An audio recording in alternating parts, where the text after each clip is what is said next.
اللہ کے پاک نام سے اپنے آج کے سبق کا آغاز کرتے ہیں۔ سورہ البقرہ ہے، پارہ نمبر 2 ہے اور آیت نمبر 186۔ ارشاد باری تعالیٰ ہے، وَإِذَا سَأَلَكَ عِبَادِي عَنِّي فَإِنِّي قَرِيبٌ أُجِيبُ دَعْوَةَ الدَّاعِ إِذَا دَعَانِ فَلْيَسْتَجِيبُوا لِي وَلْيُؤْمِنُوا بِي لَعَلَّهُمْ يَرْشُدُونَ۔ لفظی ترجمہ ہے، وَإِذَا اور جب سَأَلَكَ آپ سے پوچھیں، عبادی میرے بندے، انی میرے بارے میں، فَإِنِّي تو بے شک میں، قریب قریب ہوں، اجیبو میں جواب دیتا ہوں، دعوتا پکار کا، داعی پکارنے والے کی، اذا دعانی جب وہ پکارے مجھے، فلیستجیبو تو چاہیے کہ وہ سب حکم مانے، لی میرا، ولیؤمنو اور چاہیے کہ وہ سب ایمان لائیں، بی مجھ پر، لعلہم تاکہ وہ یرشدون وہ سب ہدایت پا جائیں۔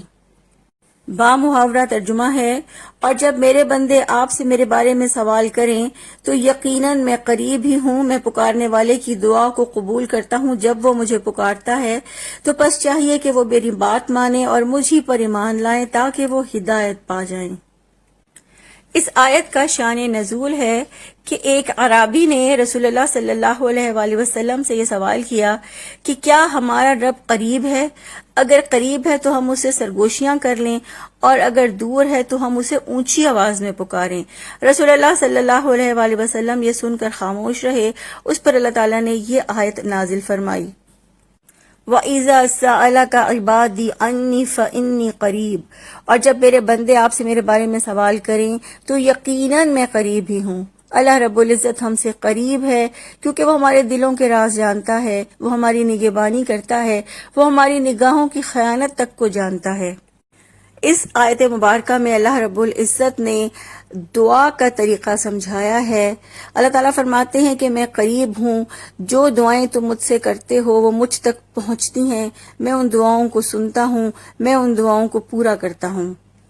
روزے اور دعا کا بہت گہرا تعلق ہے۔ رمضان کے مہینے میں کثرت سے دعائیں کی جاتی ہیں۔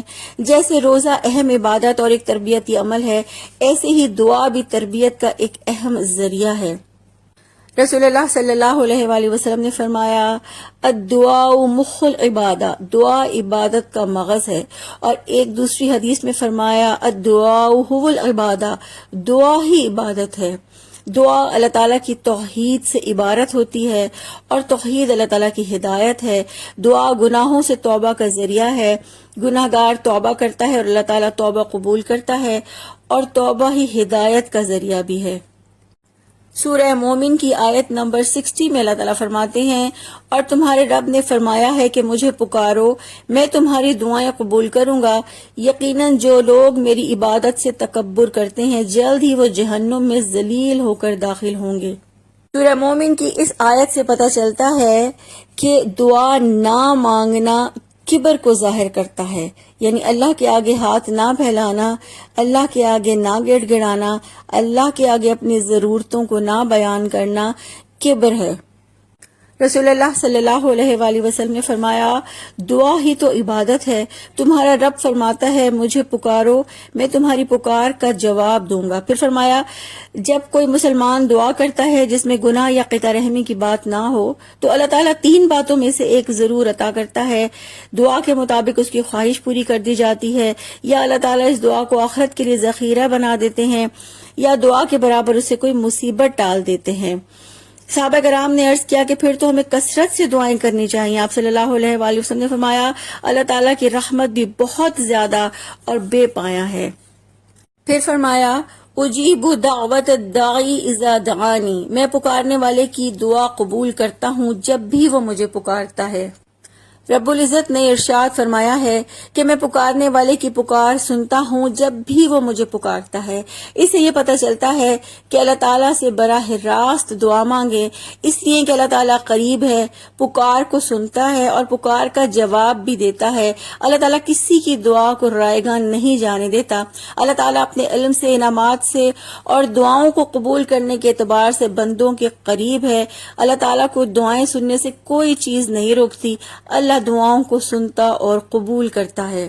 اس آیت مبارکہ میں اللہ رب العزت نے دعائیں مانگنے کی طرف رغبت دلائی ہے۔ رسول اللہ صلی اللہ علیہ وآلہ وسلم نے فرمایا اگر تمہاری جوتی کا تسمہ بھی ٹوٹ جائے تو اللہ سے مانگو، یعنی اعلیٰ اور عرفہ چیز سے لے کر ایک حقیر اور ادنا اور چھوٹی سے چھوٹی چیز تک کے لیے اللہ کے آگے سوال کرنا چاہیے۔ ایک اور حدیث میں رسول اللہ صلی اللہ علیہ وآلہ وسلم نے فرمایا جب بندہ اپنے اللہ تعالیٰ کے سامنے دونوں ہاتھ پھیلا کر مانگتا ہے تو اللہ تعالیٰ اسے خالی ہاتھ لوٹاتے شرماتا ہے۔ اللہ تعالیٰ سے دعا کرتے وقت کچھ آداب ہیں جن کو ملحوظ خاطر رکھنا ضروری ہے۔ سب سے پہلے یہ کہ اللہ تعالیٰ کے سوا کسی سے نہ مانگا جائے، پھر یہ کہ دعا کے شروع میں اور آخر میں اللہ تعالیٰ کی حمد و ثنا بیان کی جائے، اور پھر اس کے بعد نبی کریم صلی اللہ علیہ وآلہ وسلم پر درود بھیجا جائے، پھر اللہ تعالیٰ کے حضور اپنے گناہوں سے توبہ کی جائے اور دعا مانگتے ہوئے قبولیت کا مکمل یقین رکھا جائے۔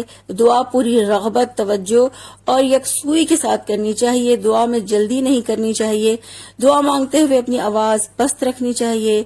دعا کرتے ہوئے اللہ تعالیٰ کے سامنے آہوزاری کرنی چاہیے، آنسو بہانے چاہیے۔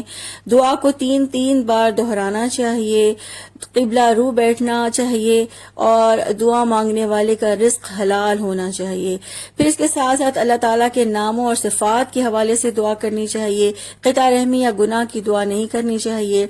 دعا مانگنے سے پہلے اپنے گناہوں کا اعتراف اور اظہار ندامت کرنا اللہ کو بہت پسند ہے۔ پھر یہ کہ دعا مانگتے ہوئے اللہ تعالیٰ کے پاک ناموں کا اور اپنے نیک کاموں کو وسیلہ بنانا چاہیے، یہ ہمیں حدیث سے پتہ چلتا ہے۔ پھر فرمایا فَلْيَسْتَجِيبُوا لِي وَلْيُؤْمِنُوا بِي لَعَلَّهُمْ يَرْشُدُونَ، پھر ان کو چاہیے کہ وہ میری بات کو قبول کریں اور مجھ پر ایمان لائیں تاکہ وہ ہدایت پا جائیں۔ لہٰذا لوگوں کو مجھ سے دعا کرنی چاہیے، یعنی اپنی ضروریات اور حاجتوں کے لیے اللہ سے مطالبہ کرنا چاہیے۔ اس سے یہ بھی مراد ہے کہ انہیں جو بھی حکم دیا گیا ہے اس سے پورا کرنا چاہیے اور جس سے روکا گیا اسے رکنا چاہیے۔ وَلْيُؤْمِنُوا بِي، اور مجھ پر ایمان لائیں، یعنی لازم ہے کہ مجھ پر یقین رکھیں، یعنی میرے وجود پر، اسماء الحسنی پر اور میرے قریب ہونے اور دعاؤں کے قبول کرنے پر یقین رکھنا چاہیے۔ لعلہم یرشدون، تاکہ وہ ہدایت پا جائیں، یعنی تاکہ وہ حق پر قائم ہوں اور گمراہی سے دور ہو کر ہدایت پا جائیں۔ رب العزت کا فرمان ہے کہ لوگوں کو مجھ سے دعائیں مانگنی چاہیے اور مجھ پر یقین رکھنا چاہیے تاکہ ہدایت پائیں۔ اس سے یہ پتہ چلتا ہے کہ ہدایت کے لیے جیسے رب پر یقین ضروری ہے، ایسے ہی ہدایت کے لیے دعا مانگنا بھی ضروری ہے۔ تو اس سے ہمیں یہ پتہ چلتا ہے کہ اللہ تعالیٰ پر ایمان رکھنے اور اس کے احکامات پر عمل کرنے کا یہ نتیجہ نکلتا ہے کہ رشد و ہدایت کی راہ پر گامزن ہو جاتے ہیں اور کفر سے، گمراہی سے اور جہالت سے دور ہو جاتے ہیں۔ تو اللہ تعالیٰ سے دعا ہے کہ اللہ تعالیٰ ہم سب کو یہ یقین، یہ ایمان عطا فرما دیں کہ اللہ قریب ہے اور اللہ ہمارے سینوں کے راز جانتا ہے، اللہ ہمارے دلوں میں چھپی ہوئی خواہشات اور دعاؤں کو بھی جانتا ہے، اور اس یقین کے ساتھ اللہ سے دعائیں کرنی ہیں کہ میرا رب میری دعاؤں کو ضرور قبول کرے گا۔ سبحانک اللہم و بحمدک، نشہد ان لا الہ الا انت، نستغفرک و نتوب الیک۔